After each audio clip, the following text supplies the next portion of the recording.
Right, welcome back everyone to the final video in the risk management chapter. We're just going to be concluding risk management here and running over everything we've spoken about so far.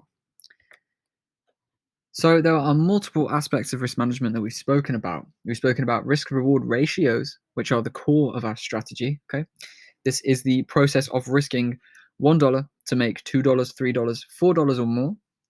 We then have spoken about stop loss orders, the orders that we put in place and pre-plan for every single trade in order to cut our loss if the trade goes against us. We discussed position sizing and the importance of making sure you use the right position size for your account and for your stop loss, okay? So the position sizing and the stop loss orders work inside of the risk reward ratio strategy. We spoke about risk tolerance, which is your personal mental ability to manage risk, okay, and to control your emotions when put up against risk. We then spoke about risk parameters, so the guidelines we have to put in place, selecting the risk percent we're going to use on every trade, and also selecting guidelines on when we're going to stop trading for the week when we hit a certain profit or a certain loss. So these are really the aspects of risk management that we need to know. The aspects of risk management which are going to either make or break our success in the other areas of trading. All aspects come together as one, okay? There is not one aspect that is more important than another. They're all essential, and there's a process to follow for every single trade you take. Let's have a quick run through that process. So, the first step is going to be keeping your risk parameters close in mind all the time, okay? Always knowing that risk percent that you're going to use in every single trade is very important, and sticking to that is also very important, okay? Keeping those risk parameters when are you going to stop trading based on profit or loss is also very important if you want a longevity, because you will run into losing streaks and you will run into streaks where you absolutely smash the market and you need to control greed, okay? You need to make sure you don't get greedy and you don't get overexcited. Step 2 then, when you know you're keeping your parameters in mind and you are trading them strictly, is to prepare your analysis, okay? So this is going to be your fundamental and technical analysis, which leads to an actual trade setup. Your analysis need to be prepped with over a 1-to-1 risk-reward ratio, okay? So we're looking to trade 1-to-2, 1-to-3, 1-to-4, 1-to-5, and higher, okay? So prepare your analysis with targets over 1-to-1, 1-to-2, 1-to-3, 1-to-4, and your stop loss positioned, okay? So you need to then, step 3, find the ideal stop loss position level for that trade, okay? Find out how many pips away that is. So if you're going for a 100 pip target and you have a 50 pip stop loss, this is greatly acceptable. You are trading a 1-to-2 risk reward ratio, okay? So when you know how many pips your stop loss position is, you can then calculate your position size, as mentioned in a previous video, using one of those risk calculators to let this suit your specific risk percentage, okay? So you've got your 50 pip stop loss, you've got a $1,000 account, type that all into the calculator as mentioned, and you will get out your results for your risk percentage and your position size that you want to trade.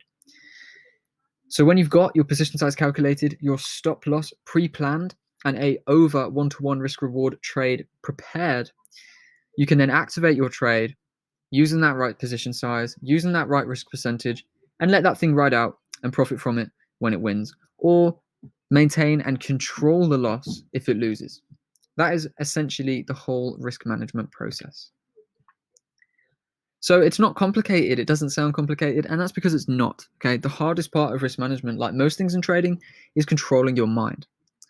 There's times when you're going to hit losses, there's times where you're going to get greedy and cocky, and you need to control your mind through all of this and stick to those rules, okay? Stick to those parameters.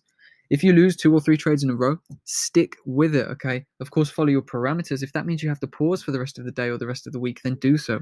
But when you get back to the market, don't up your risk, okay? Don't lower your risk. Stick with your original strategy. 2%, okay? 2%. Generally, per trade, risk is the best. 4% is the highest you should go. So stick with whatever you chose and keep it running, okay? Keep it running. If you can control it mentally, the process itself, the actual mechanical process, is not complicated, all right? It literally involves finding a good stop loss level, using a risk calculator to find your position size, and activating a trade. It's as easy as that, okay? So if you need a rerun, if you need re-explanation, go and run through the videos in this chapter. get a solid feel for each individual aspect of risk management, and have a go at some of the examples that we've spoken through. Okay, there's going to be more on this and more on plotting your trades and, of course, choosing your stop loss levels as we move into the technical analysis chapter. But for now, I believe from the start, it's important that you understand risk management and you understand just how important it is. Okay, it will make or break you. That's why we've spoken about it first. We'll consistently refer to it, so you're going to develop your skills further than where they are now. But I think you've got now a solid starting point to go ahead and get into the markets with, to understand, okay, and to understand the importance of never straying away from the risk management protocols that we've discussed. So that is all for now. That is all for risk management. Hopefully you have learned quite a lot, and hopefully now you understand how we use this risk management all in one to make sure that we control our losses, control our risk, and succeed in the long term.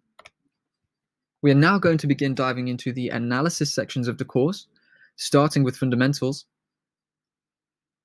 And from there, we will then move into the technical analysis chapter and learn how to smash the markets from an actual in the field on chart perspective. So in the next chapter, we're going to talk about fundamentals. Very exciting stuff up ahead. Thank you for watching.